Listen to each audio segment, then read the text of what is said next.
campaign slogan is a new way forward, and it's time to turn the page. You've been vice president for 3.5 years, so what are you turning the page from? Well, first of all, turning the page from the last decade in which we have been burdened with the kind of rhetoric coming from Donald Trump that has been designed and implemented to divide our country and have Americans literally point fingers at each other. Rhetoric and an approach to leadership that suggests that the strength of a leader is based on who you beat down instead of what we all know. The strength of leadership is based on who you lift up. The strength of an American president, which is one who understands that the vast majority of us have more in common than what separates us. Madam Vice President, more than 70% of people that is about turning the pollsters, page on rhetoric that people are frankly exhausted of, Brett. More than 70% of people tell the country is on the wrong track. They say the country is on the wrong track. If it's on the wrong track, that track follows 3.5 years of you being vice president and President Biden being president. That is what they're saying, 79% of them. Why are they saying that? If you're turning the page, you've been in office for 3.5 years. And Donald Trump has been running for office.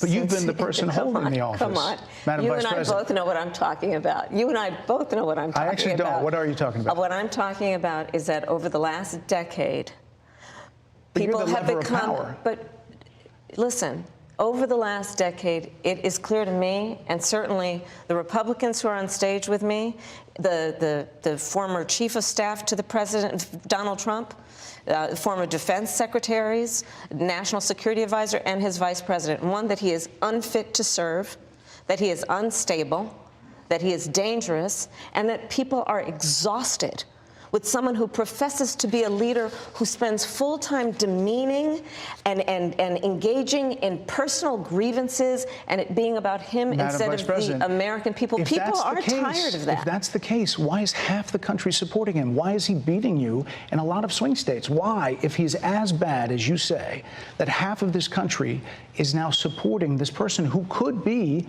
the 47th president of the United States? Why is that happening? This is an election for President of the United States. It's not supposed to be easy. I know, but it's not supposed to be. It is not supposed to be a cakewalk for anyone. So are they misguided, the 50%? Are they stupid? What is it? I would never say that about the American people. And in fact, if you listen to Donald Trump, if you watch any of his rallies, he's the one who tends to demean and belittle and diminish the American people. He's the one who talks about an enemy within, an enemy within, talking about the American people, suggesting he would turn the American military on the American people. We asked that question to the former president today. Harris Faulkner had a town hall, and this is how he responded. I heard about that. They were saying I was like threatening. I'm not threatening anybody. They're the ones doing the threatening. They do phony investigations. I've been investigated more than Alphonse Capone. He was the greatest gangster.